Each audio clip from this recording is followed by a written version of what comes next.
Good afternoon, everyone, and a big welcome to the first BCT webinar of 2023. Goodness gracious, it's February already. I hope everyone had a festive break, the weather wasn't too tumultuous, and we're all back in the new year fresh and with a renewed vigour for good conservation work. As always, I am Joel Stibbard, ecologist in the education team here at the BCT, the Biodiversity Conservation Trust. In my role, I have the pleasure of informing landholders and the public of the values of private land conservation and help build a conservation community within which we can all learn new ways to understand and protect our natural world. And today's webinar provides a means for us to do just that. So thanks for being here. Before we get started, I'd like to acknowledge the traditional custodians of the land upon which we're all meeting today, recognising their ongoing connection to land, waters and culture. I'm here on Wabakal country in Newcastle, and I know we have people calling in from right across New South Wales and possibly even further afield. I pay my respects to elders past, present and emerging, and I extend that to any Aboriginal or Torres Strait Islander people with us here today. And today's webinar touches on an aspect of conservation management that sadly only really exists to mitigate the destruction of habitat that began in force back at European arrival. I refer, of course, to artificial hollows. From nest boxes that have been used for decades in various forms, through to innovative approaches which better mimic natural hollows such as chainsaw cavities or hollow hog homes, which we'll talk about today.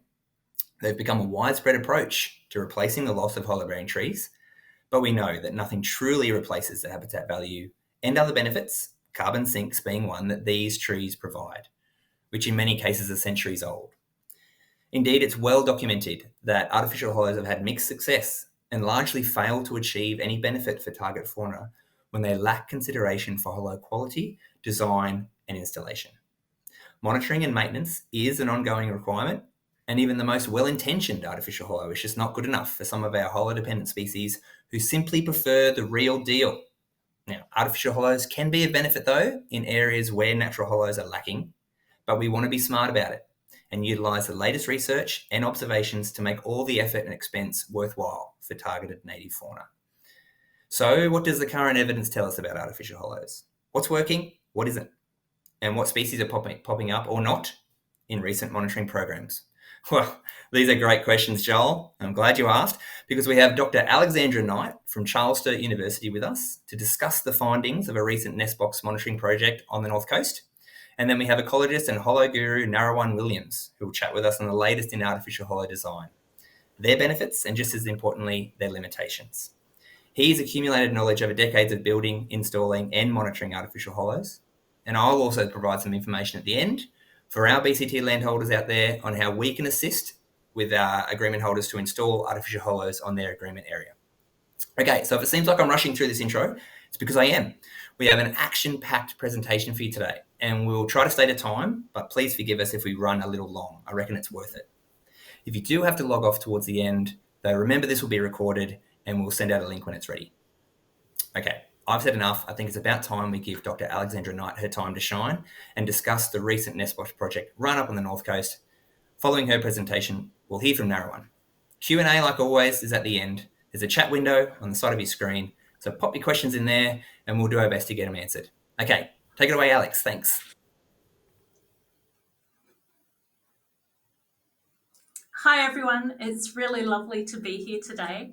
I'm going to talk to you today about a program on the north coast of New South Wales evaluating nest box and artificial hollow work done by myself and Jess Leck at CSU, Charles Sturt University at Port Macquarie, for North Coast Regional Land Care. But first, I'd like to acknowledge that this work took place across Biripi, Dungutty, Gumbaynggirr, Ngurrabul and Bundjalung lands, and we wish to acknowledge the continuing connection of these First Nations communities to this region and their sophisticated, long-term and knowledgeable approach to managing country.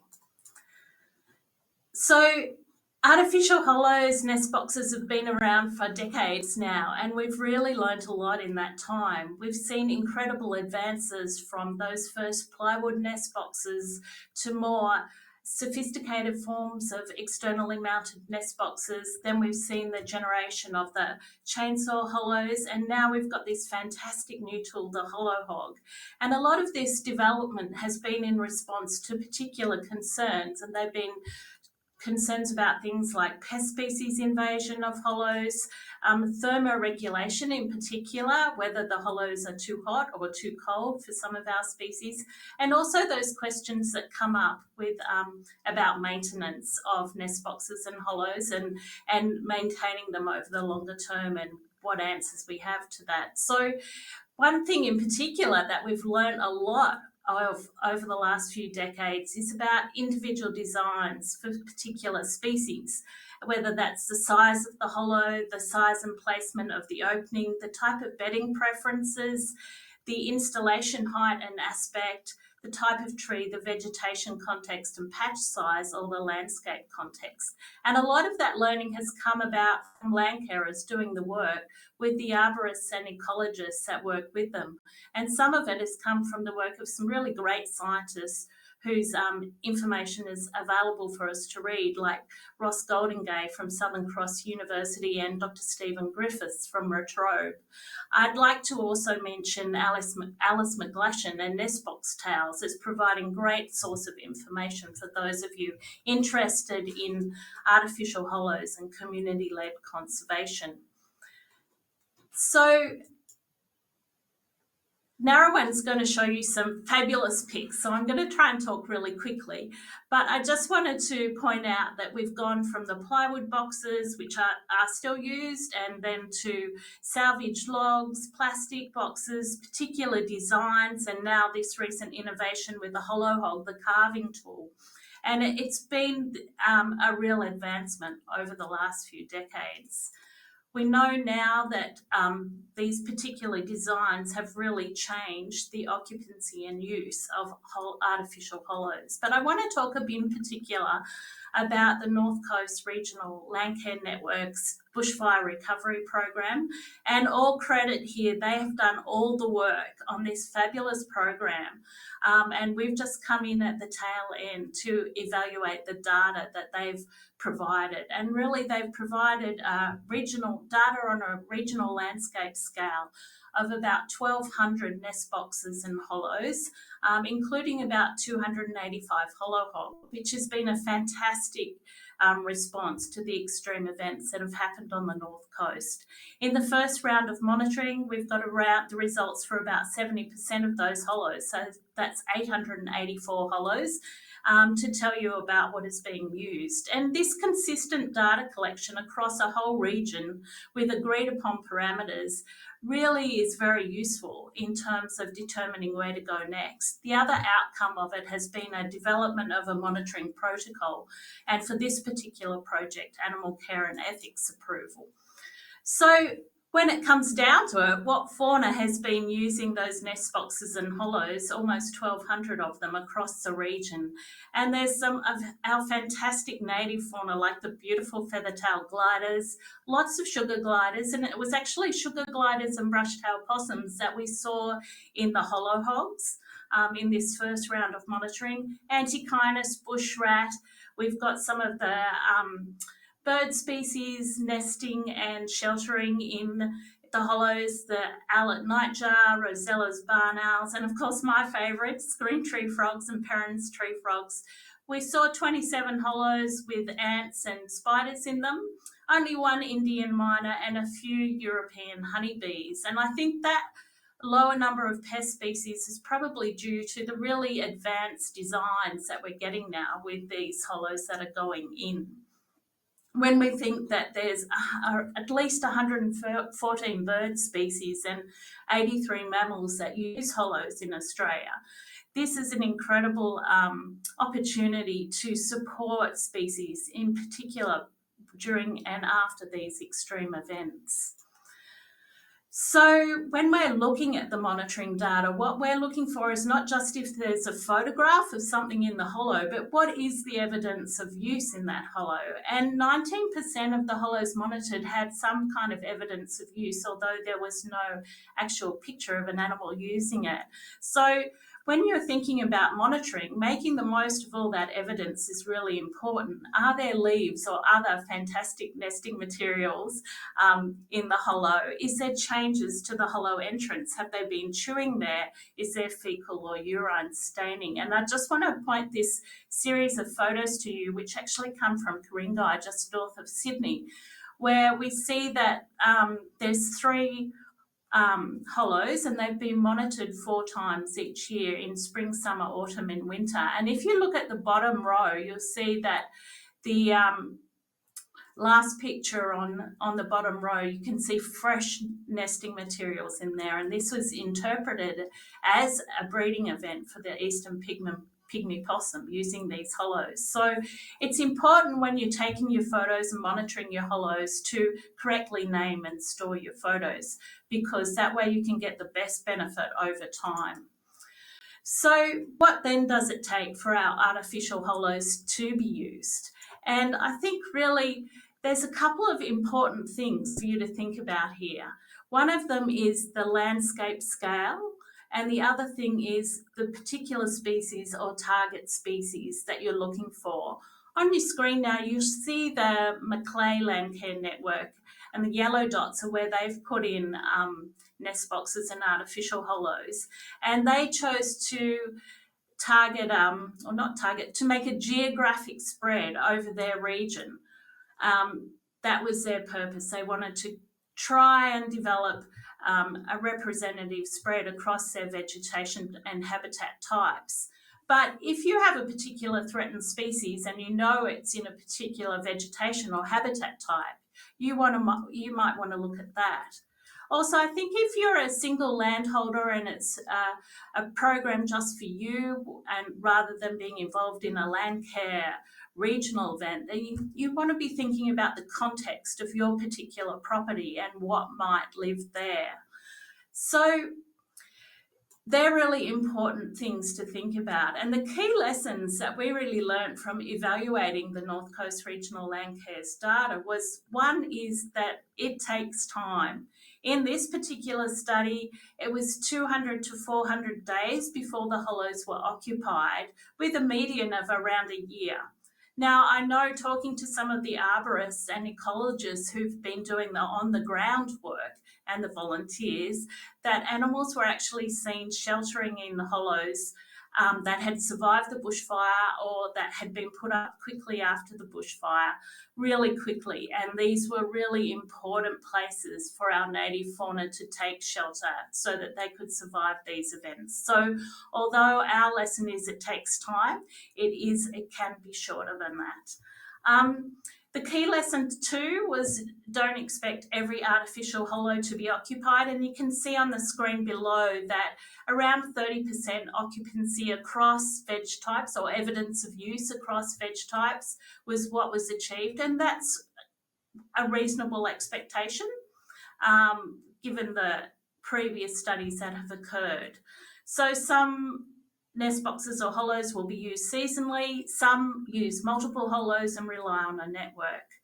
But the key lesson 3, species have individual requirements, and that really relates to predators and competition. And I don't know if any of you are on social media on Nest Box Tales, but you may have seen a really beautiful photo of the posterior of a brush-tailed possum sticking out the entrance to a hollow recently, and that brush-tailed possum was rescued and did survive, otherwise it wouldn't be funny. But there is this competition for hollows. Our last lesson was there's more to learn, and rigorous and careful monitoring is really important, and sharing the information from it. I just want to point out to you quickly that there's a lot of information now available on nest box design and hollow design, and that can come from BCT or other sources. But my other point too is that with North Coast Regional Landcare as a group, we took this project with an animal care and ethics process supporting it, and developed a protocol. But if you're monitoring hollows at your place, then just think about how Australian fauna experiences stress, and that maybe sudden bursts of light or opening the lid of their box can be quite stressful for them. And so it's good to balance the need to monitor with care for those species that are inhabiting or breeding in those hollows you've provided. Finally, I want to point out that recording both installation data and your monitoring results is really, really worthwhile. So not just the box details, the type of box, the size of the entrance, but also information about the vegetation where it's going to. And in your monitoring results, don't forget to include your picture file name so you can refer back to that. Regional scale projects like this one can then provide very strong results that can guide future programs. Share your results and your knowledge with the community. And I'd really like to put a plug in. I think we really need an ongoing funded community of practice where we can share information, because there's so much to be learned.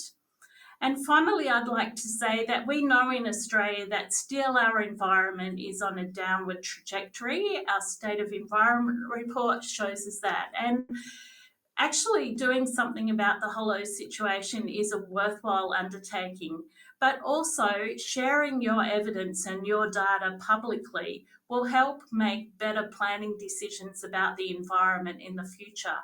So I'd like to encourage you to put your results through iNaturalist and into the Atlas of Living Australia. I'd like to say thank you, short and sweet, because I know that you're going to love seeing Narrowin's photos and hearing his expertise. But before I go, I just wanted to point out that there's a couple of really great websites and also a Facebook group that can give you more information and excellent information about artificial hollows. Thanks very much. I'd like to hand over now to Narrowin.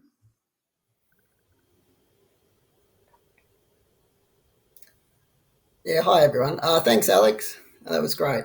I just actually, before I begin with Alex saying about the sharing of information, Ecological Consultants Association, we're putting together an email on a table to distribute out to people, hopefully this year, to actually try and be able to collate some of that information as well, and then be able to have it available later on down the track. So, yeah, that's really great. I've been very fortunate. I feel very fortunate to be involved in providing habitat for wildlife over sort of 20 years or so, and it's been very interesting to see what species are using the nest boxes, and also I've had concerns about the longevity of boxes and that we're not providing for we're only providing sometimes for a very small number of species. So. Yeah, so I just want to I'll go over just the role of nest boxes and habitat hollows, some of the roles, and then sort of some of the points about assessing a site before you go to install, some habitat. And then just go through some of the findings of what species have been using nest boxes, and then we'll just go over some of those other habitat options in terms of some of the benefits of them, maybe, and also point out some of the limitations as well.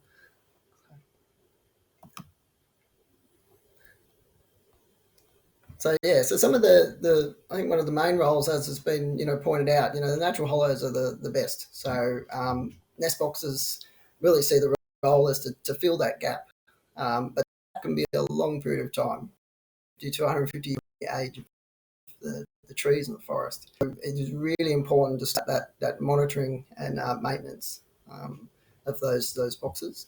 Some of the other, unfortunately, with the clearing of trees, the use of nest boxes has been used for mitigation for that, and certainly with I think Alex was pointing out about that helping fauna out in the immediately after an event. Same with the clearing works. I've observed that having nest boxes installed in the neighbouring bushland to where they're going to clear the forest, you do see an increase of use following that of the wildlife using those boxes for a period of time, and then the usage, I guess, frequency reduces as they then disperse after following that. Another example Alex used about showing the pygmy possum hollows. It's a great tool for actually using for even monitoring those like pygmy possum species.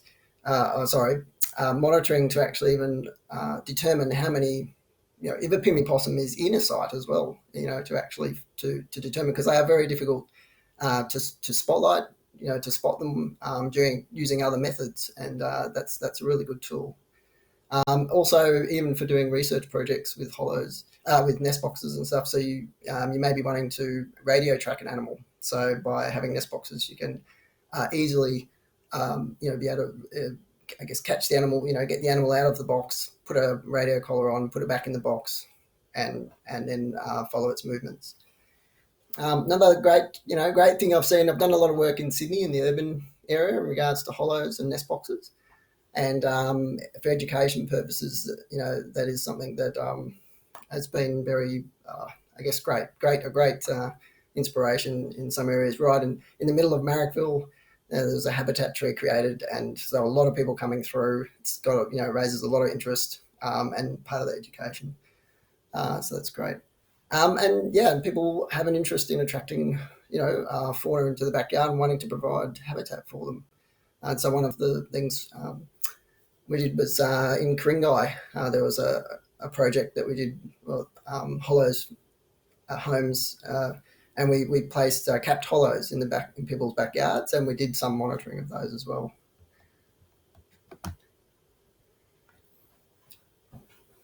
So then we've got so as I was saying, about how do we maintain boxes until natural hollows. It's quite a task, and it needs some good planning. So one of the main things is having, for a start, good quality, low maintenance nest boxes or habitat hollows, and you'll see some examples of that later on. Nest box attachment is one of the other major factors that was failing with boxes, and over the years that I've been very early on, in my involvement in nest boxes, I started to look at what features of boxes were actually successful in terms of longevity, and what components were failing. And so then I looked at how we can design the plywood boxes or other, even hardwood boxes to try and make them last longer. Over your period of time, it needs to have regular maintenance inspections. That can be a quick walk around from the ground, using binoculars, even just to keep an eye on how they're going. This also could be for some of the other newer techniques. Even that's going to have to be something to we need to check them, make sure that everything's okay. Then if you do see there's a box that needs it's half falling off the tree, needs repair or replacement. So that's there. And then also we want to know, are the boxes and habitat hollows we're putting up, is it meeting our targets? Is that meeting our aims? And then you have to be it's great to be adaptable. So if you go, that's not, it's not succeeding, then look at those other options. Try some different designs. Those innovations. And I guess pointing out what the risk is, there's been a lot of projects have been involved with or mitigation, hollow mitigation. Where we've put up nest boxes, there's only been 2 years of monitoring, or 5 years at the most, and then they're just left. And I know that at some point, after 10 years, 15 years, it's possible that there's been, the boxes are going to fall down, and then what do those fauna species do if they haven't got other places to go? It's sort of like then, and also if we're trying to improve the habitat while regeneration occurs. If we don't do the maintenance, then that gap could be formed again if the boxes fall down and they're not maintained. The animals have to go somewhere, so they'll move out of that area again or perish. So over the thing there, so there's been a sort of suite of I guess regular species that use nest boxes, and I'll just run through some of them. But yeah, as a common brush-tail possum, they will chew the entrances. They will get into whatever, if they can get into that, get their head through. But unfortunately, as Alex pointed out, one didn't manage to do that. But usually they can, squeeze into amazingly small holes. So they're a pretty resilient animal. Even if a nest box doesn't have a lid on it, they'll still use it. So they're very adaptable. Then you've got the ringtail possums, which are very capable of putting a dray into a shrub. They don't rely on hollows as such in some environments where there are those shrubs that they can, in mid-story, that they can put their nesting material in. But they are, in other environments, they've only got hollows to use as well. And also, they just choose to use hollows in some cases anyway. But you can see, often it's the stringy bark and the bracken fern, which you can see in the photo there.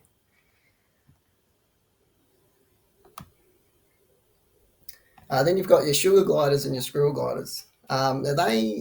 We see a lot of evidence of their nesting material, which is the green eucalypt leaves, in many boxes. They obviously, they do move between the nest boxes regularly. So as Alex was pointing out, you don't always see the animal in there. They've got multiple hollows to use, but you do see the evidence.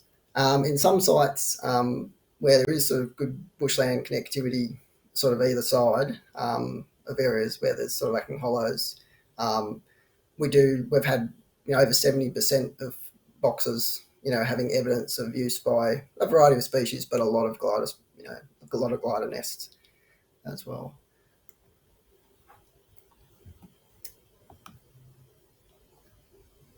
I'll just pop back to So with the brush-tail possum and the gliders, they are seeming to use quite a variety of the habitat hollows that are put up. So again, they're quite adaptable to it. Oh, sorry about that. Go forward. There we go. Yeah, the brush-tail fascular. I've been fascinated to see all the different material that they've brought into the nest boxes. Again, we've had, from the monitoring sites that I've been involved with, we've had pretty good success with providing habitat for these guys. Again, we see a lot of evidence of nests and scats in a variety of boxes, but not necessarily the animal. We might see one or two animals in an area with boxes, but you'll see a lot of nesting material and scats. And you'll see on the left, they love collecting feathers of various birds and putting it in their nest, along with the stringy bark, paper bark. There's been a variety of other strips of bark. And then on the right there, you'll see that in one season, we saw quite a few of the black snakes and brown snakes. It was actually during last year. And we also noticed snake skin in the fascular nest, in quite a number of the different fascular nests. So they seem to just, find what they can at the time and it's available and pack their nest. And we've had some, breeding success with these guys as well in the boxes. Then you've got the brown anakinas, which is another regular species that we find. You'll see at the top there's one of those small sort of pygmy possum hollows, capped hollows as well, so they'll use those as well, and also the standard sort of glider boxes. Also micro bat boxes as well. So that's great. And you can see, if you notice, on the brown anakinas they tend to pick up the dead leaves that are on the ground and just sort of single leaves, whereas the gliders, you can tell, usually got the green colour too. They're actually in branchlets as well, so that helps you to determine it's whether it's a sugar glider, squirrel glider, or brown anakinas. As you can notice on the left image there, with the large leaf nest, there's the scats in the corner. The anakinas and the brush-tail fascicle will deposit their scats sort of in the corner of the nesting chamber. So that would, as that builds up, there's a need that then they would want to, move on to another box because the scats get, quite numerous. And then we got the feathertail glider. Feathertail gliders, really like the variety of hardwood microbat boxes that we've installed in various places. They seem to like those sort of smaller cavities. They just pack the leaves in. You'll see on the box on the left, you'll see that there's a couple of leaves sort of out the entrance. That is quite a classic, typical thing that you see with the hollows, and you go, oh, it might be a feathertail glider in there, just even as you approach the box when you see that.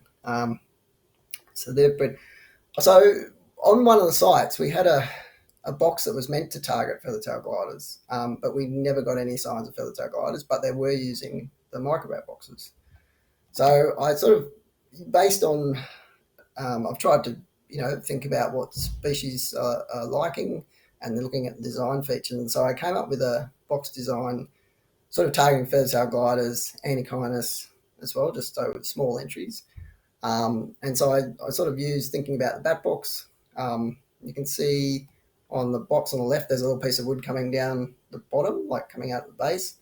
So that's sort of simulating like some of the bat boxes. And it's been really successful. We've had only put out less than 10 of these boxes, not even that. And there's been signs in quite a number of them already, even after 12 months of feathertails using them.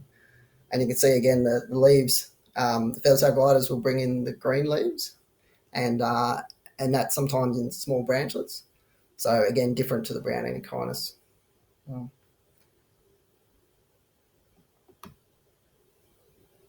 This is just showing the inside of the box, and the fact that there's that gap running down through that they can come up into, and then they can move between the chambers. Now, interestingly, the anakinas quite like it. Well, I was mentioning about the scats in the corner of the box. Well, the anakinas use the front chamber to deposit their scats in, and then have the nesting chamber in the middle. So it's actually benefited in regards to that. It's been quite successful. And also the brushtail fascular. There's been a brushtail fascular which is also squeezed into one of these boxes as well, and the same thing. But that didn't put any nesting material in. It was just potentially just using it briefly.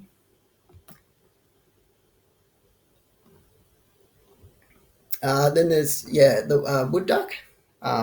You often find with those larger nest boxes that they will happily utilise those. You can see all the down that they've put over the eggs to sort of thermoregulate them to help with that.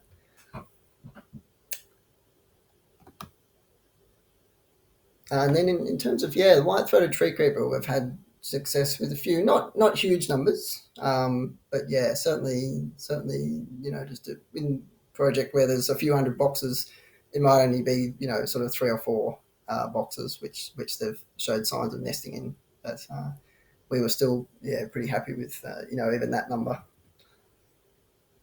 And you can see the fine sort of stringy bark material that's brought in there. Sometimes these birds have there's been other species using the box prior to another species using it, and so they've just put material on top of other material and sort of even utilised that in a way.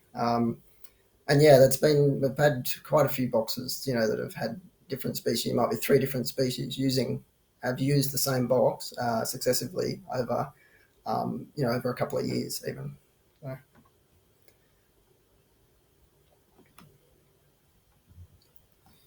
This one's an owl at nightjar nest, so you can see some of the little feathers there.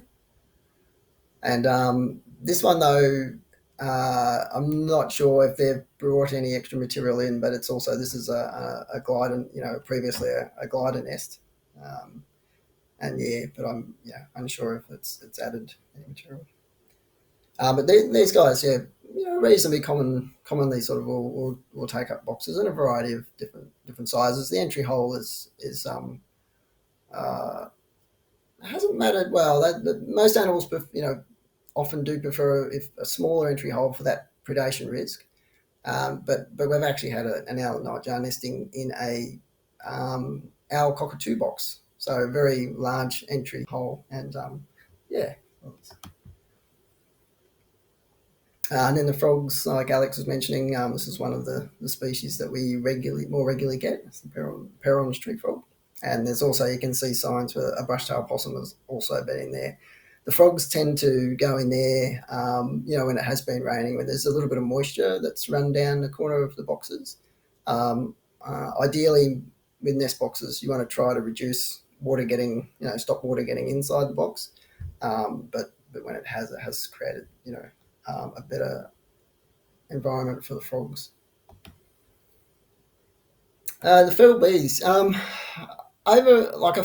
There's been some sites which I've done. Like there was one site I can remember that had 20 nest boxes targeting for squirrel gliders, and 10 out of the 20 boxes had feral bees ending up inhabiting them. So in that site, really felt like we had to do something about the bees. So I used sort of one-way funnels on the entrance at one point just to try that.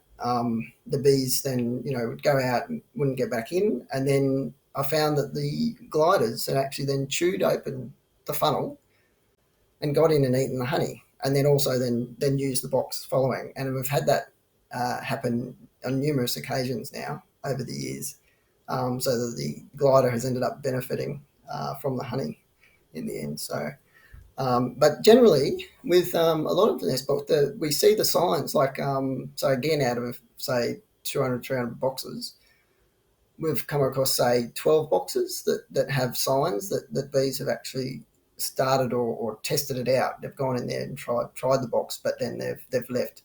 So, and we've only had like a couple of boxes at those sites that have actually had more persistent bees in them. So it's been fortunate. And just to explain, I guess the cavity size that bees require is kind of like those standard nest box sort of size is, perfect for them to sort of put their hive in. But if you look at the microbat boxes, you basically you never get bees inhabiting it because of the gap size of the chambers. It's too small for them to actually establish. So we haven't, you don't sort of generally have to worry about it for microbat boxes. But generally, yeah, the way we've dealt with it, either the funnel or just putting tape over the entrance. If we really feel it's necessary, we just cover over the entrance and tape or whatever, and then the gliders come in and help themselves to the honey. So there's been quite enough, there's been some successes of threatened species, use of boxes. So, and it's usually been though when for some of the species, it's just very specific designs or where people have actually thought about, what they can do to specifically for that species. So if you've seen the squirrel gliders, do regularly use the boxes, which is great. I know that in recent years the greater glider has used some rear entry plywood boxes, and that's also been useful for some of the research projects after the fires as well, so where they've been doing research on the gliders, and yellow-bellied glider as well, limited use. But some of these species, like yellow-bellied glider, they live in very sort of more specific habitat. So for generally across, the east coast of New South Wales, where you put nest boxes up, they're not necessarily existing in that habitat. So I guess the limited use in that regards could be just due to nest boxes not actually being, installed, I guess, near where those populations are or where they're dispersing to. And then, brush-tail fascular, we've certainly found that the nest boxes have been successful. We're mostly trying to use a combination of plywood and hardwood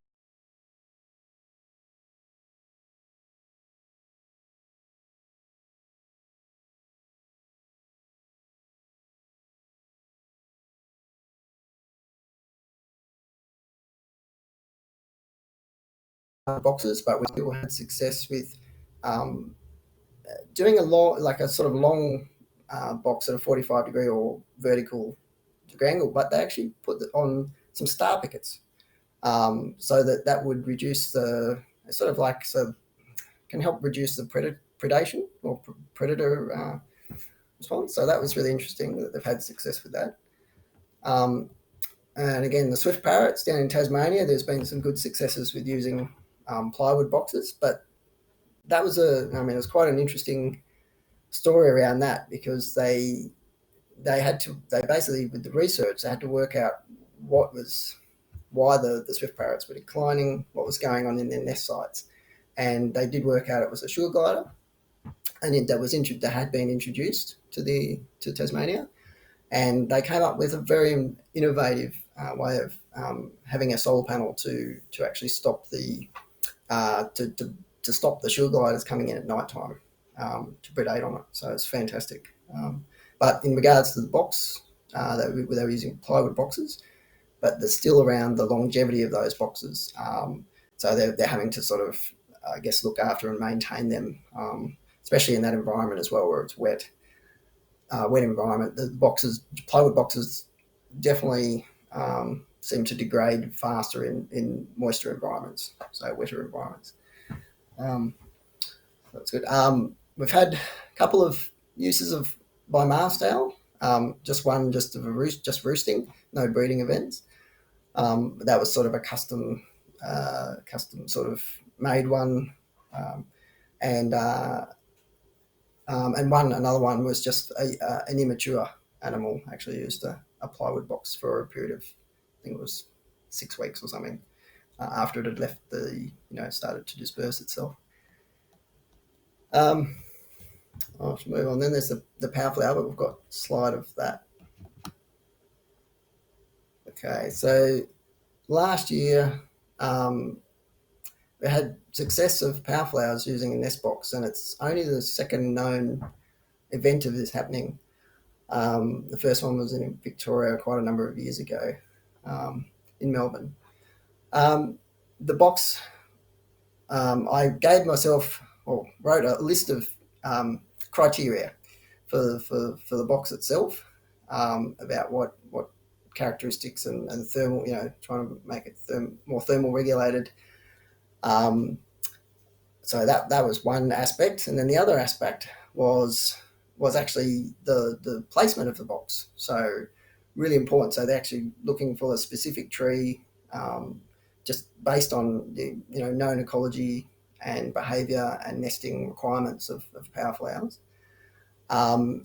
Things like having perched branch where they sort of kill their prey, or feed from the prey and stuff nearby, and obviously the roosting as well. Roosting is really important. Plus also, once the chicks fledge as well, have they got vegetation on the ground or shrubs and stuff that they can clamber up if they end up on the ground and they need to get up off the ground for their survival. So this was put up a few years ago, and once we found out, once we realised there'd been a success last year, we installed a monitoring camera, which is these are great tools, monitoring cameras. This one is particularly fantastic in that it has a solar panel, which keeps so you don't have to replace batteries. It also works off the phone network, basically, so you can receive notifications on your phone when an image comes in, and you can actually view it and save it. So this is a really fantastic tool. So we installed that after the chicks and the adults had moved away, far enough away from the box, so we didn't want to disturb that. Also had a look inside the box, and just to confirm, there's bones, blood splatter. The smell of that inside of that box was putrid. It was quite incredible. I don't know how they stand it in there, but it may be a way. We're thinking maybe that's a way of keeping the hollow free for them for the next season. But it's now I've got image there. Not sure if that's gonna. Powerflower. So they've been getting visits from the powerflowers. So this is like the non-breeding time at the moment. They'll start. They go back in March, April, and they start sort of going in, inside their hollows. But we've been interested to see how often they visit in between, and so there has been numerous visits to this box, um, and interaction between with the 2 hours. So unfortunately, the video is not. I'm not sure if the video is playing. I can't see it playing, so I'll just go on to the next one. Oh,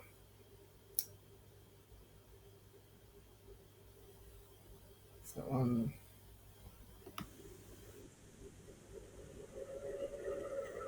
You can see the throats moving of the owls. I'm not sure whether you can hear the calls, but they're actually doing a low purr call. And both of them. I'm just going to flick back to the other one to see whether. Let's do that and see whether play. No.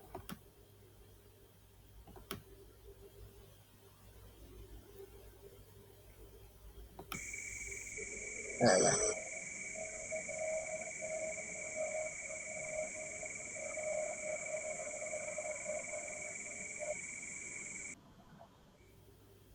So this is obviously very exciting because they are then looking like they want to nest in the actually nest in this box again, and having that camera there will hopefully capture some more footage of their interactions, and hopefully it'll through if they do breed again we can see what happens.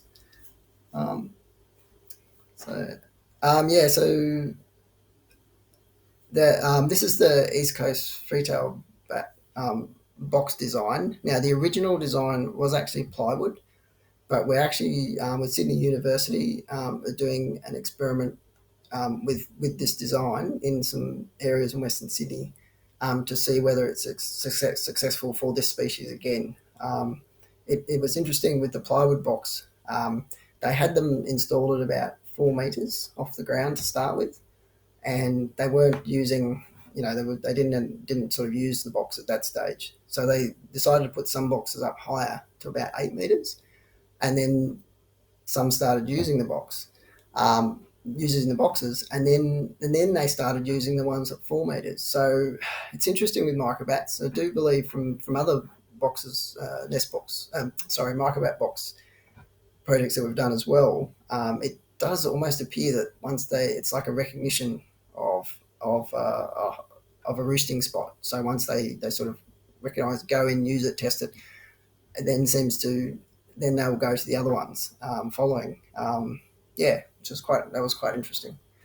So you can see that it's a little bit different to a lot of the microbat designs because it's got a little flat base plate that comes out, and that's the part where they enter and exit the box. So, and then it's got the narrow chambers internally, which they can crawl in and go up into the chambers. So this is going to be very interesting to see how this goes. We did go we decided wanted to do that in the hardwood just for the longevity of the boxes. So that's okay. So now we're just going to run through some of the benefits and I guess limitations of each of the types. So the plywood box, this was obviously, as you can see from the images, this was my concern many years ago with seeing this, even on boxes that were only 2 or 3 years old. There's particular, I just want to point out, there's a couple of particular things that if they could be improved in the design, they can make a huge difference. And it's all to do with the lid and the lid attachment. So you can see the hinges. So the lid is the most important part of a box in regards to that lid protects the rest of the box. It also stops inundation of water. So that's really lid on a box that will actually rest the box as well. With the now this is a really regular design that's on the internet and even is continued by quite well-known nest box makers, and it's just the putting of screws into the end grain of the ply. You can see on the image on the right there, you can see the holes where the screws were. The screws either rust or the plywood splits and decays and expands around the screw, and then the lids do come off. the lid on you can see the lid being held on by a little rubber latch. That's something that we've added with our projects. We've added little latches to the lids, even of hardwood boxes as well, and that helps to just stabilise the lid and stop it from moving around as much as well, just to try and keep those lids on. So yeah, that's something really important. And the thing is anyone doing nest box projects and they're investigating, which boxes to use or which things, talk to the people that make them. Ask them about those features. Encourage them to change, the design as well. So I'm not sure if now obviously the advantage of plywood boxes is they are easily available, and they are more easier to install as well for anyone to install. So that's sort of one of the things, but we really do need to look at still to continue to look at the longevity and thermal qualities of these boxes. So this is another example of the hardwood nest box. This one's for targeted for the anakinas and the feathertail glider box. So you can see the lid. I always try to get the lid to overhang the edges of the box by at least sort of 3 centimeters. You have to modify some of the other design to be able to do that, but in the long term, it really helps the box last. Hardwood, you do need to season hardwood, so that's one of the limitations. So you need time. You can't just go and buy it and straight away necessarily and put it together. Just depends on your sources. It's also, but it is long lasting. So a box like this should do easy 15, 20 years or more.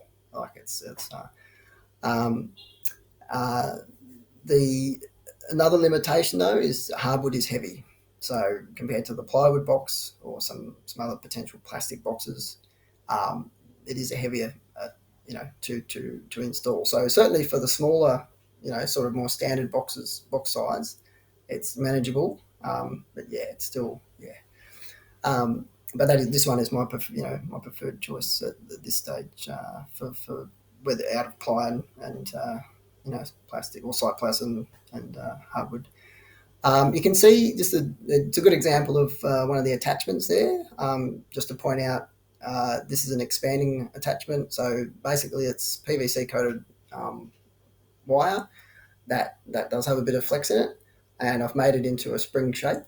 And that way, as the tree grows, it sort of pulls out, but it stays. It doesn't pull back, like it doesn't sort of spring back like trampoline springs, which other people have used. But it's sort of, the trampoline springs haven't been successful in that purpose. So this sort of method, at least it expands out. The other one is the zigzag Habisure design, the zigzag, which has been around for a long time. Hollow Log Homes has used that method, and it's great. It's been really successful in expanding as the tree grows. So it takes the stress off the box. So it stops the box from being sort of crushed or being pushed off the tree. So that's great. Carl's next one. This is just another example of a large micro-wrap hardwood box we're trialling at a site. So early days, so we'll see. We'll just have to wait and see how that goes. But we're hoping to try and micro-wraps are a tricky species. There's only 3 species really that use micro-wrap boxes regularly. Then you get occasional other ones, and then you'll get the occasional success with that East Coast Freetail bat with that particular box design. But otherwise, it's much more limited. So we're really not providing habitat for the broad range of micro-bat species on sites. So I'll just flip back to, you'll notice on the lid of this one, there's a metal damp. It's called metal damp course. And it's easily accessible in Bunnings or hardware shops. It is a really great thing to be able to put over the lids of boxes. So if you've got plywood nest boxes, I've used this quite often with modifying some plywood boxes. I've made the lid wider and I've had to use ply. I put this metal damp course over the top, and it's a really great way of protecting that lid. and you've still got the timber or the ply, insulation factor. So it's really great. It's very flexible. Sorry about that. This is the Cyplast nest boxes. This was Hollow Homes, they were looking at, trying to increase that longevity. So it's great that people started thinking about this, 10 or so or more years ago. It's really good. So the idea was that the plastic would last, 20 or so years. I have heard that there's still been some issues with the lids falling off. And I think the combination, with the timber and the plastic there has been some potential, I guess, expansion movement, which may have, had issues with the box sort of cracking or falling apart a bit. And I guess, so and the other, the original ones I think were all plastic as well on the front plate as well. So they'd had grooves in the plastic. But I think there was, there's a risk of some animals sort of struggling if they do sort of get in the box, and as you can see from that right slide, it is very shiny on the interior. That some species could still struggle to get out. So the hardwood plate in the front is fantastic.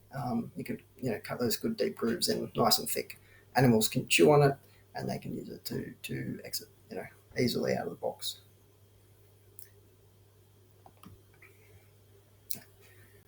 This is a fairly recent innovation, and quite amazing. They put a lot of thought into the design. Trying to make it that modular design, so you can just add and change the entry hole sizes by sliding in the plywood inserts. So that's great. They've got, again, it's the plastic outer, which is to be a longer lasting. Then you've got, like I was saying, the plywood inserts, which it gives that creates an air space between the plywood and the plastic. And then it also, with the plywood, it means that you can have your grooves cut in those, so the animals can access out of the boxes. Again, the one on the right it's got a hole in the top. I was, again, just a little bit concerned that maybe some animals, small animals, or if they did end up in there, might have struggled to get out. But time will tell in terms of how this goes. I'm really looking forward to seeing the results of some of these boxes. Now, the Cyplast, with the plastic, obviously it is a more costly material, costly to make. So these are obviously do cost a bit more than your plywood boxes, as well as the Cyplast does cost more. But the longevity factor and the thermal qualities that this box is is providing, it's going to be really great to see how that how that goes. What was I going to say? Sorry, I've forgotten what I was going to say with that. So there's all different designs. Oh, that's right. The thermal quality, they've done the research on it. It's like 7 degrees. Reducing the thermal, I guess, extremity or the temperature extremities by 7 degrees in either direction. So that's really fantastic. There's also got a different mounting design as well, which is fantastic. It's a metal curved plate that sits against the tree, but you have to take off the bark sort of layer down, so you get down to take that bark layer off, and then you using long-lasting these coach screws, you screw the plate on first, and then you actually you slot the modules, the box onto that. So once you've got to get the level. Once you sort of get that technique right, it's very good. With some of these, you do need probably someone who's a tree climber with the skills to take the bark off. So with some of these this method, you do need more skilled installers for that one.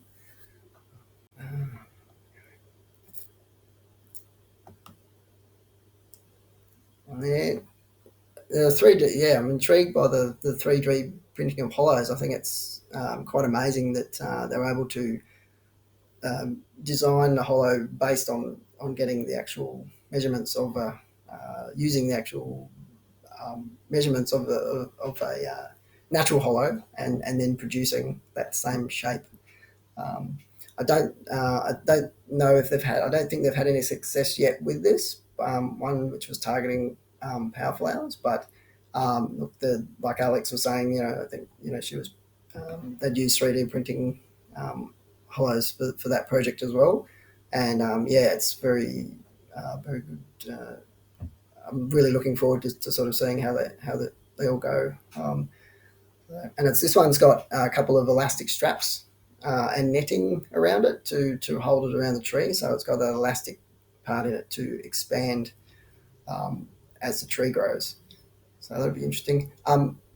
With putting, just to point out, with putting nest boxes in forks of trees, I've observed that as the tree grows, the nest box stays, and it can often get crushed if it's in the fork of a tree. I'm really interested to see how these ones fare being in the fork of the tree there, and yeah, so I'd be really interested to see how all that goes. Then there's salvage hollows. So a lot of clearing sites, that I've been on, I always look to see whether I can salvage some of the hollows if it's just going to go in the chipper. Otherwise, they can be used as really good habitat on the ground if for ground habitat. I mean, that's another thing you've got to consider when looking at a site to install habitat is there's the stuff on the ground as well, which can be quite deportable of woody habitat hollows and logs. So even salvaging some from sites, even to put on the ground of areas, is really good for vertebrate diversity, reptiles, even some bird species. If you prop say a hollow up a little bit off the ground, brown tree creepers could even use it, and things like that. So, so this capped hollow on the right was one of the Kringai hollows, sort of community hollow, and this one had a couple of sugar gliders in it. So that was great. So it's capped hollows. The advantages, you're obviously reusing, using a resource. You do sort of need to make sure that you understand, I guess, how long that. It's harder to tell how long a hollow like that is going to last, because there's different types of hardwood. There's softer wood. So you have to sort of know a little bit about some of your timbers as well, which is helpful to know whether it's worth, putting a hollow actually up the tree. If it's only going to last a few years, it might be better off just being on the ground. And then again, just water, making sure it's sort of like not going to get, water sort of streaming in it to flood nests or anything as well.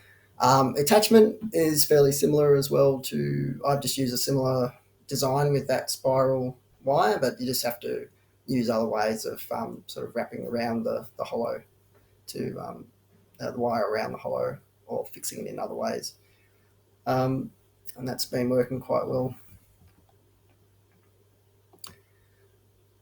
Also, yeah, the thermal, with a hollow like that, it's more natural. That has got potential for that, greater thermal quality as well. But again, for the larger ones, if you want to put a really large cap hollow up, which has been done, you may even need it like a machine to actually get it up in the tree, and certainly different ways of sort of holding it on the tree as well. So that's.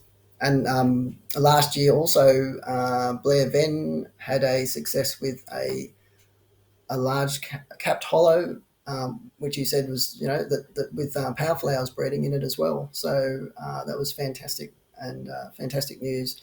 And as he said, it was a hollow that they couldn't refuse. And yeah, looking at it, it was fantastic. So this is like the pygmy possum hollow. There's a pygmy possum in that one down there, and again, yeah, that leaf, that material. I think it was Christmas bush leaves and some other shrub leaves, and yeah, it's a good sign, even if the animal is not in there, that a pygmy possum has been in there. and again, yeah, great for using them to actually detect this species in forest because they are hard to find. There's been a lot of early on with the microbat. There was because of the, I guess, lack of or sometimes trouble, providing habitat for microbats. One of the things with the chainsaw hollows was trying to come up with some designs that may provide suitable, habitat for microbat. A lot of this was done in the urban areas, but across Sydney. But there are some quite, very vegetated areas as well with quite a number of microbat species around. Unfortunately, there hasn't been, from what I know of, there hasn't been a lot of monitoring of the chainsaw hollows, which it's definitely something we need to do more of, just to see how they're going. But certainly, yeah, the ones that I have, we're still only getting sort of those microbat species that we more regularly get in the other habitat boxes. So this was first design. So it's just showing how things. So with chainsaw hollows, you're going to cut off the plate. I'll go to the next one. So you they use a chainsaw, cut the plate off first, then do like a grid system with cutting into the tree, and then use like a chisel and a hammer to sort of chisel out the blocks of timber in the center to create that hollow. You have to consider, you have to have a skilled person doing this, and also the knowledge of how to do it as well. So I've been sort of assisting at times with arborists as well, who aren't as they haven't done it before, but I've sort of been in terms of just trying to keep the water out as well from running into it, because of the cuts on the side and the top. That can happen. So you also want your drainage. You want to be able to have your drainage as well. So you got to thinking about all those sort of factors as well. The beauty of it is again that thermal insulation. It's natural looking. You don't need. You're not having to buy do attachments or any other thing. But it is certainly a skilled technique that you do have to know. I guess what can, because those plates that you cut off, when they dry out, they shrink. So when you put it back on, they actually shrink inside in size, and they can actually then open up the side of the hollow, can open up, or they might crack as well if they're not thick enough. So that's there's a few things to consider. Also, the size of the hollow that you cut out, the actual internal cavity, you can't cut out. If you cut out too much, you're going to weaken the tree as well, and it could snap. So definitely have to have those skills and knowledge. You can see on the faceplate there as well. We were able to cut a little ladder in as well for them, and some of the shavings that they from the thing they sort of use the chainsaw and can make some shavings that can go on the floor of it as well. So just as a bit of bedding. So that's great. So this project, it was in Berrimah. Greening Australia asked me to be involved, and so they got the arborist in, and there was quite a number of sort of 40 hollows, and we did try and target. We wanted to experiment with microbat hollows because we knew that there's like 8 or up to 10 species of microbats in that area. And so that was one of the things. Then we also did, there was target hollows for gliders and possums as well, and birds. We're hoping that to see whether any birds sort of took up any of the hollows. So it was quite, the microbat hollows were very successful for the long-eared bat species. So they were actually, we found them in numerous hollows in the end, or evidence of them always in one. They're moving between the hollows for various reasons, which is something that they naturally do. But the hollows weren't far away either. So, and if there was predators coming up, like we did see anakinas, brown anakinas going into the microbat hollows in the night, and sort of only briefly going in there and then going out again. They only spent a minute in there, so I'm not quite sure what they were doing, but there's certainly a species that could certainly disturb young bats if they were breeding in those hollows, and when the young are left in there. So on the right slide there, you can see the microbat scats at the bottom there. So what we did was just did a single chamber inside, which then led to a exit entry hole right at the base there. So that's what you're seeing a close up of. And then we did a little slot in the middle. And interestingly, we set up some cameras on that same hollow. So we had 2 cameras set up.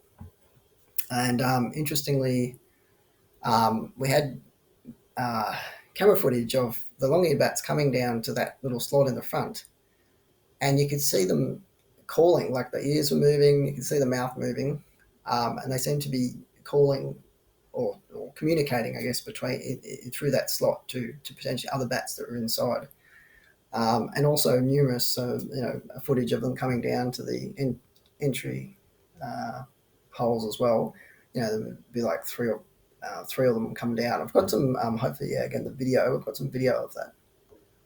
So definitely for the long-eared bats, it was very successful. We had Gould's bottle bat in there a couple of times, but like I say, we're really not we're not catering.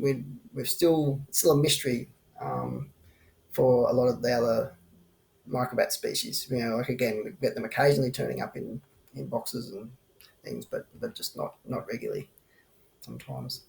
So you can see these are the long-eared bats. You can see 3 bats congregating at the entry of this hollow, and then one flying in. Now I think if I go to the next slide there.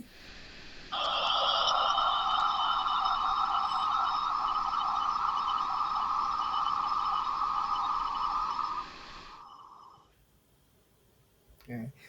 So that's really, really interesting footage. And the interesting thing was as well is the cameras, they're quite got a fast sensor, but microbats, when they leave hollows, they're too fast for the cameras to pick up. So the only time we recorded bats were when they were coming back to the hollow, or it had already been set off by something else, or a bat flying around and then a bat has exited. So I'm not sure how to make that, but just we just can't that. But at least when they're coming back, we can get footage of them.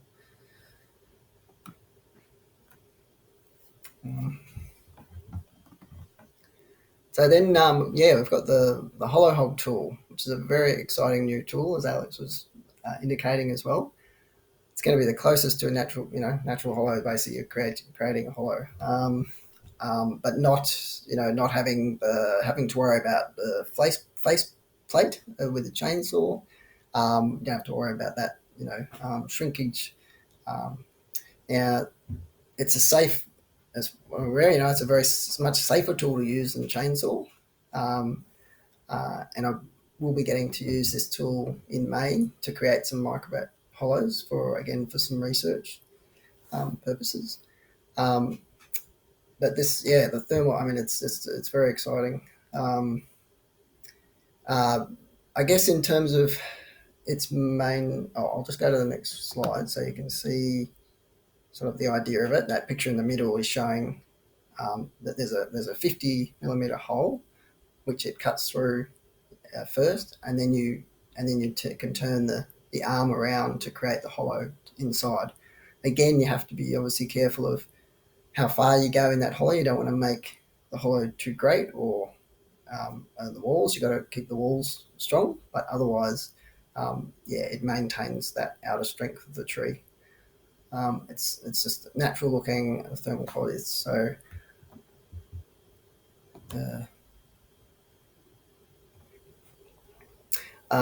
so these are some preliminary results, and this is really good to see, because if you remember all the pictures of the phascugales, squirrel gliders, feather-tail gliders, anakinas, they all bring nesting material into the nest box or hollow. So that adds extra. They can use that to assist with thermal regulation. So you'll get some glider boxes where there's leaves just filling the whole box, and the glider's right tucked down inside it. And or you might just have a shallow bowl and the glider's sitting on it. So they've got that other feature. Now the birds on this image here, they don't bring nesting material into a hollow. So I've had eastern rosellas lay their eggs on just a bare base of a plywood box. So these guys, that thermal regulation for them, I feel is much more important. And really, over the years of looking in nest boxes, there has been a very small number.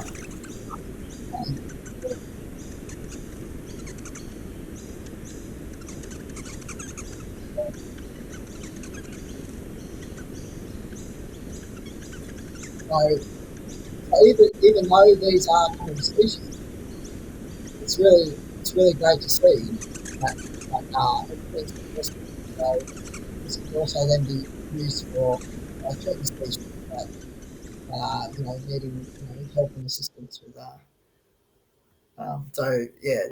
It's really good. Just going to say all that. Again, obviously, with this tool, you do need someone who can use the tool or access the tool. So obviously, it's not as easy for an individual to sort of do it. But it sounds like there's a lot of these hollows being put in. So I'm really excited to hear over the next few years about the results, and hopefully we can get more regular use of the species that haven't been using nest boxes, and also some that may never have used nest boxes as well. So there's got an example here of when you're considering putting habitat on a site, whether it's the Landco group or your individual property. The planning is really important. So looking at what species are first present on your site, but also looking at then if you've got bushland that's say regenerating, and you've got some species on there, but you might have like good forest that's connecting. It might be even a narrow corridor of mature roadside trees that connects to other forest. And if you see that there is an opportunity for fauna to disperse from those areas into your site, all those are considerations. So you might go, well, you might not have that species there now, but they're nearby, and they could come onto the site, and it might be because of the lack of hollows, or maybe you need to provide get some food source grown, plant some trees, plant some more shrubs, get more food source in there for those species prior to even installing your nest boxes or hollows. But so it's really considering those sort of factors, knowing where your hollows are on your site even. So you might want to go, oh yeah, there's a good variety of hollows in this area, but then there's this space in between which is just young trees, but that's the place then to put some habitat, so that then they can use that to move between and resources or establish in that area. So this one was Sydney Olympic Park. So in 2010, I was engaged to come and firstly assess the site, and talk about what species that they wanted to target, and then look at what habitat to focus on. So this was so one of the things with the red rump parrots, they were concerned about the population declining or nesting. So they were very aware. So one of the good things, they were very aware of where parrots were feeding in areas. So they knew there was those areas. Then we sort of looked at what were the options, I guess, for where we could put habitat. We thought that there is the forest area where there are existing hollows already, and that they believe that the red rumps were already nesting in some of those areas. But from having seen where some of these red rump parrots nest in the wild, and they often, you can often see them on dead stags out in the middle of paddocks. And so we were aware that at Archery Park there was these wooden poles that were an artwork. And so I suggested, look, can we look at putting some boxes on those? We went for using hardwood box, so it's nice thick timber, 25 mil to 30 mil thick. So just for that added insulation, put the metal damp course over the lid as well, just to help with that longevity. And on the poles, obviously considering, so whenever I install a nest box, I always consider where's the sun, where's the light going to be hitting on the tree, or where you're going to put the box. Thinking about the species, if they're nesting, like a bird nesting in spring, summer, okay, southeast, the southeast side of a tree, especially, or of a post, if it's going to be exposed to the sun, so we'll put it on the southeast and try it there. Within 1 year after putting the boxes up, there was successful breeding in this box, so we were really pleased about that.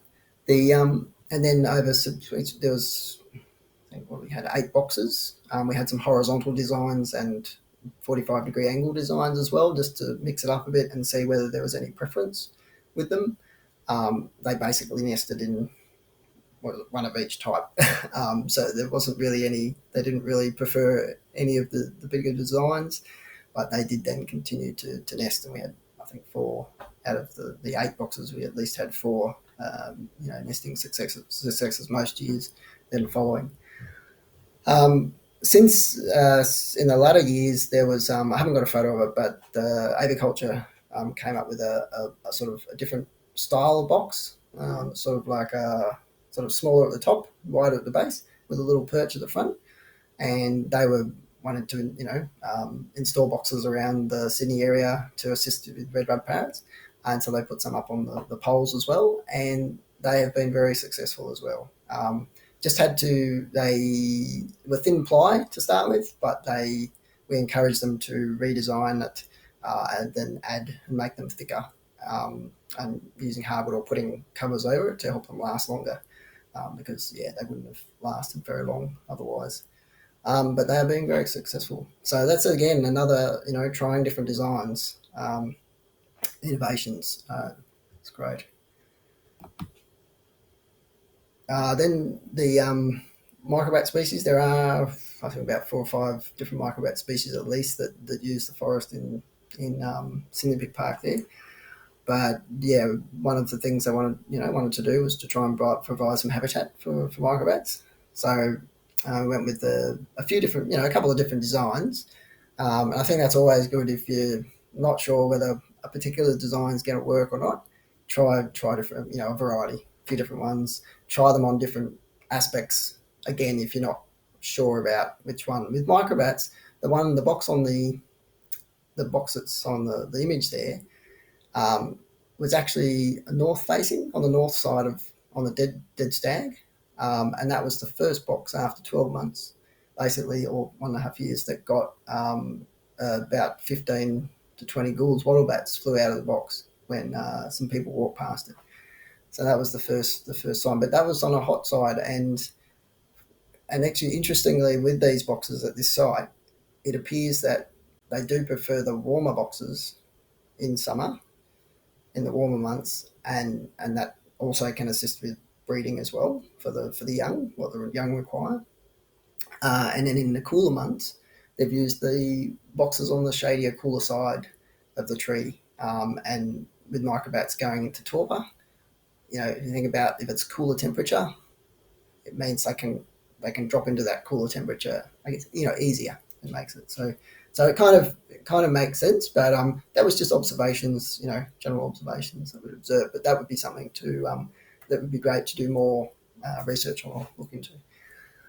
So we've got there's 2 main species. So the lesser long-eared, we've had individuals of that. We've also had breeding. There was 3 adults and with 2 young, 3 females with 2 young in one box on one occasion. But so occasionally we get them, but mostly we get the Gould's wattlebats. This was a different design. So after a bit, we also we called this the Bat Mansion. So I wanted to try a more complex box design so that you can so there's vertical spaces, an internal chamber, an external chamber, and then but connected to horizontal chamber, and also so basically they could go from one side of the box to another during the day without being exposed to light. So that was one of the thoughts to just to see if any other species decided to use it. But the Gould's wattle bats after a year bred in that central vertical chamber with that, and also I've had the lesser long-eared bat in there, and also one white striped Freetail bat has turned up in there as well, which was good, which was interesting. But again, it's the two sort of most common species that will take up boxes. The large-foot Myotis is a bat that forages over water, and then it roosts naturally in sort of caves over water, or it has been known to roost in tree hollows near water as well. However, these days we mostly come across the Myotis under bridges.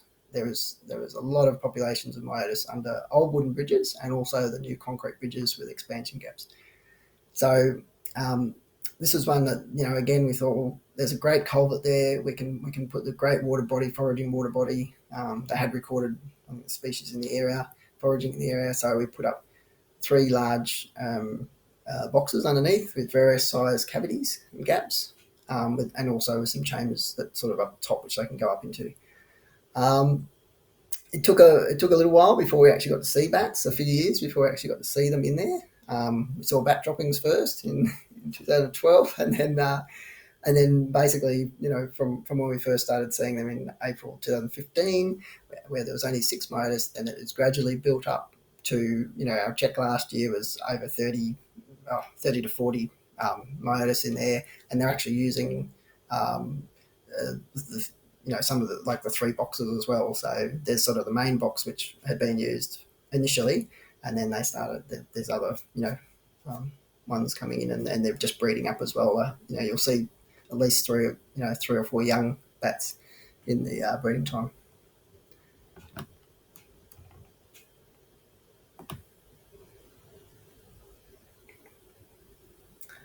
That's just another image of looking up into the cavities of the boxes there. So we've sort of labelled each gaps as well, so we can record which gaps that they're using, whether they're using the same one each time or they're turning up, and it also gives us that an idea of the sort of which gaps, and also the depth as well, because some of them are shallower than the others. So just for conclusion of I think a combination of habitat types or hollow things on a site. Just as a good example, with the hollow hog tool and the chainsaw hollows, you do have a limitation of the size of the hollow you can create by the size of the diameter of the tree.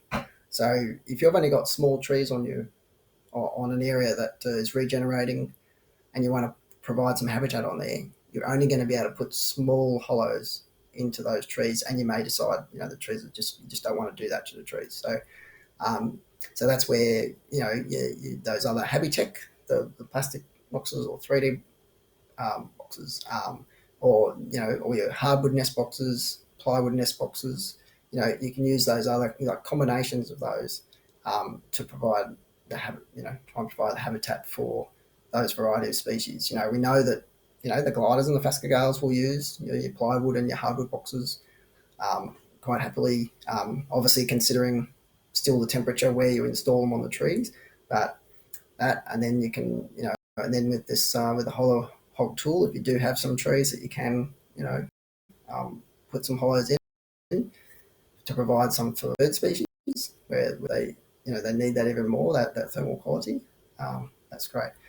We still need, I have to say that on the internet and again the designs of plywood boxes, there's some particular parts of that, again the hinge, that we really need to improve to make sure those lids stay on and protect the rest of the box. So that's why we need to keep encouraging mentioned, if you're looking into what nest box, if you are going to go the way of the, plywood nest boxes or hardwood nest boxes, even, really try to do research or look into what qualities and look for those quality features that are going to make it last, a lot longer. Because if you want to maintain those boxes for 50 to 100 years, or to maintain that habitat, if you don't have to do anything to a box for 20 years or 25 years, I mean, that's great. If you don't have to, that really helps with lowering those costs stuff as well. So that's monitoring is, as we'll point out, it's really important to make sure that the target species, if we're targeting species, or just to know that they are actually doing the job that we're actually putting them up there for. And then, like I say, being adaptive to try different designs if it's not working. As I say, so you've got your box longevity, then you've got the placement of them, plus the attachment. The attachment is just as important as the box design. So making sure they are expanding, either expanding wire or a design which means that the tree can actually grow over the attachment. So another one is like the Habitat there has got the plate, so the tree can grow over that. There's another one where you can use coach bolts and like spacer between the tree and the box, and so the tree can actually just grow over those spaces, so you'll get much more life out of that. Now, clustering of boxes, that's something that's there was a job we did that they wanted a squirrel glider boxes spaced like one every 300 meters apart. Now that meant though that we observed other species moving into those boxes. Sugar gliders moved in, and they were meant to target the squirrel gliders. When we added other boxes suitable for squirrel gliders in one of those locations where a squirrel glider turned up in that box. So it's really important if you've got target species, if you want to target particular species, that you do clusters of boxes of that type. So you might do 3 boxes within 100 meters.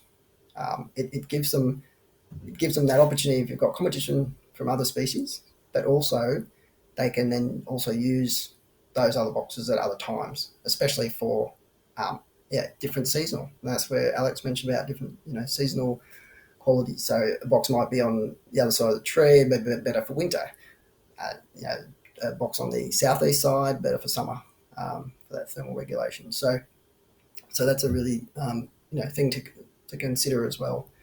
And then for particular species where we know it's like the Powerflower, like other species that we know just don't use nest boxes, or we haven't had them turn up in any hollow designs yet. It's still looking at it has to be research of the species to work out what they require, but also just trying different designs. I'm still working. Microbats are one of my things as well, my challenges, I guess. So microbats are something that I'm sort of keep trying different designs for to see whether they have any success. But I'm hoping that hollow hog tool is helpful for that, and we get some other species, more species turning up. Okay. Well, I'm going to finish up there. Thank you, and I'm going to hand back over to Joel. G'day, hey everybody. Mate, goodness gracious, talk about some seriously fantastic information, great footage, some of that's gold. And look, it gets stuff 2 o'clock. I apologise to everybody again for running late, but I think you'll agree that it was definitely worth it. And we had to, excuse the pun, use a chainsaw and take out some of Narrow-End's slides, even to get us to here. He's got so much information for us, and mate, thank you so much. And I'm going to just quickly skip through. You can see here, look at all this goodness that we've had to leave out. He could keep going. Oh, here we go. My bit. It's because of comparatively boring, I'm afraid. But anyway, just a quick one for our BCT agreement holders. We do have guidelines. Narrowman was involved in the review, so we're pretty comfortable with them, but it is a static document and doesn't, encompass those newer techniques. But there is room for innovation for our agreement holders who are looking to use artificial hollows on their conservation agreements. you'll see within the guidelines we have a decision tree, a nice decision tree for landholders to use. I don't know if this decision tree is hollow bearing. Okay, that was terrible. But if you look at that, it gives, depending on your agreement type, you can choose, run through that to see, whether or not we will be able to support, financially or otherwise, the installation of artificial hollows on your property. In regards to grants, for unfunded agreements, so those agreements that don't receive annual management payments, we may be able to actually provide grants where we see that sort of need for artificial hollows or habitat supplementation. And for funded agreements, and stewardship agreements that do receive annual management payments, I guess the expectation is that where artificial habitats would be written into your management plan, and it would be funded through the payments that are provided. Anyway, that's it in a nutshell. Last thing is that we have an artificial hollow framework embedded in our guidelines that we would work with you through to be able to, assess the site, see what if habitat is lacking, see what species we could target, just like Narawan and Alex have said, and then we can go ahead and work with you to achieve it. And we'd probably engage someone extremely knowledgeable like Narawan to help us out. So fantastic. All right, I think we've got a little bit of time. Again, it's after 2, and if people are still watching, thanks for sticking around.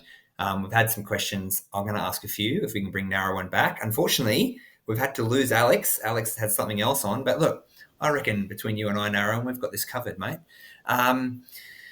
First question I have here is about that Bluetooth, that camera that you had with the Bluetooth and the solar, I think the solar panel stuff. Did you have a brand of that? And they're obviously available in Australia, right? Yeah, you can order. It was ordered online. It was done. That one project was done through Lane Cove Council, so they sort of organised actually getting that equipment. But it's certainly something I can share. I think I can provide that so you can distribute that, because it's a very good tool. So sorry, I can't. Yeah, can't think of no, that's fine. We'll just star that one and make sure we get back to people with information. Another question: how well would the Habitek nest box do in a bushfire event compared to other nest boxes? Will it melt? Do you know if they've done any sort of that testing? Yeah, look, I needed to ask them that question again, because I thought that they had mentioned in a talk about the fact that they had added sort of a fire retardant compound or something to the plastic. I mean, obviously in a hot fire, it's, nothing's going to survive pretty much, but I had concerns about that as well. But that's certainly a question we need to ask them about that. But, and if they do have it in for that low intensity fire, that should assist. But the plywood inner wall is obviously like having that in the central part will obviously help to buffer, for inside. But how that affects, the heat affects the plastic, I don't know how that's going to, Mm-hmm. Yep. Okay. No worries. Again, that's probably something else we can follow up on. Another one here: is there an optimal or ideal thermal target for the performance of hollows, e.g., like a minimum degrees, or is it also sort of species dependent? Do we have an optimal target? That's don't know. We'd have to ask. There's people that have done those thermal studies. I guess with the Habitek, it was to do with the extremes. So in other words, just reducing that extreme temperature and each end. Extreme on either side. Yeah, kind of. That's right. The aim. That's kind of one of the main aims. So obviously placing. Yeah, if you're putting a nest box on a tree, you're using the tree trunk as a way of, controlling some of the temperature. But certainly, for the there may be someone out there that's sort of worked that out. I can't recall though. Yeah. Yeah, I think a lot of the idea with using nest boxes or artificial hollows is really to mimic the thermo sort of regulation of natural hollows, which is as you say, to escape those extremes at either side, rather than there being a minimum, that we're sort of trying to get to. Do you place vegetation into the hollows, or do you wait to see what the animal will bring in so you can determine the species? Yeah, no. Well, what Do you ever put we anything often in the do. bottom? Yeah, we do put some substrate, but it's often that sort of like the whole of the combs has like a mix of sort of wood chips and stuff that they have a mix that they put Mm. in. Um, and I'll put in sometimes I'll put in some that more of that sort of, I guess, shavings and stuff like, so yeah, sort of soft shavings and stuff like that. Yep. Also I put in, that Powerflower box. I did put a layer, like a good thick layer of sort of decomposed sort of litter and stuff in the base, Mm. and some sort of substrate that I sort of salvaged from sites. I've salvaged that stuff as well to be able to put in. Yeah, Yep. so it's good just and that Great. does helps. Yeah. And I think a really pragmatic question here: how do you prevent your monitoring cameras from being stolen? Hmm. Have you had a few stolen? I imagine you Um, have in your time. if Or they're they're high really enough, high. yeah, they're high Mm. normally. So that's okay. It's only if if you're doing a hollow that's low on the ground, yeah, that's. But we haven't had any dramas yet that I know. But other people may Okay. have. Yeah. So, Yeah, so height being it, and that's probably that is another question. Are most of your boxes at a particular height, sort of 4 meters plus, yeah, look, quite most of them high? are. Yeah, look, I guess the range would be between 4 and 10 meters for the sort Mm. of majority of boxes, and then we'll do some higher ones for if we're say putting out for owls or like or particular things that we species that we feel that would be better up higher. But yeah, most of them between 4 and 10, and species will use, even owls will use natural hollows that are only like 5 meters up, and you know yeah. So there's yeah, there's just some particular ones. Yeah. Yeah. Yeah. Okay. Great. And Jack asks, how critical is the duration of monitoring programs? How long should we plan, particularly resource, for the program to run? Yeah, look, ideally, again, if you've, what I was, I guess, pointing out in terms of if you have a site that doesn't have any hollows and you're putting that habitat up Yeah. and you want to maintain it until those natural hollows form, that's a long term one. So, in terms of Mm. monitoring, if you wanted to do sort of spacing, I guess, be every 5 years, if you wanted to do a good check of the thing, but even a yearly just walk around, like I say, even from the ground, just if you're not actually getting up there and look, in terms of monitoring to see the animals, you might do that every 5 years, say, or something. But even just doing a visual sort of check just to make sure that that things are going, that they're staying up in the tree and everything, Yeah, great. yeah. So really, sometimes, like, and another question from Jack being is species level ID critical? But really, you're just sort of trying to monitor, I guess, or maintain those boxes or hollows, and monitoring activity alone could just be a valuable starting point.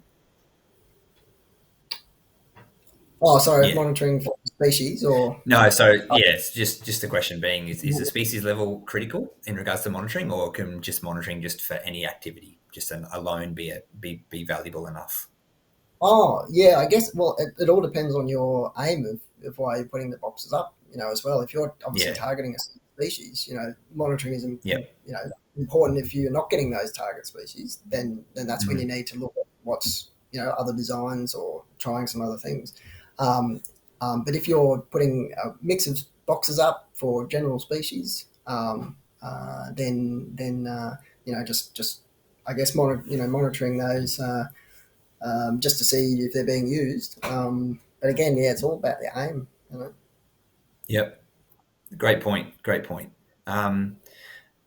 Justin asks, does Naren have an idea on what works best for glossy black cockatoos? Have you seen anything? Have you been involved in anything trying for glossy blacks? Yeah, look, I think the Kangaroo Island project, there's like the cockatoo, which has been successful for, I think it's the Carnaby cockatoos and I think glossy black cockatoos it was on the Kangaroo Island there. So they have had some success with it, but I think they've tried it elsewhere and not had success. So I'm not sure. Yeah, so it's a bit sort of Yep. yeah, Okay. yeah. The But the definitely, cockatoo. Interesting. cockatoo. Yeah. So that's actually a PVC. Works well. Yeah, with ladders and stuff. Yeah. Mm. Yeah. Okay. So again, that's something else probably we could look up or Justin, Yeah. if you can have a look, mate. Google cockatoo. Yeah. Look, one more question here. Well, Narawan, a very knowledgeable and informed speaker. So there you go. Kudos to you, mate. Are you able to share contact info, or is it best for any sort of questions, specific questions, to come via us? I don't want to put you on the spot here. Don't have to give out any details, but mate, are we? Is it something It that might people be. can touch base with Yeah. you?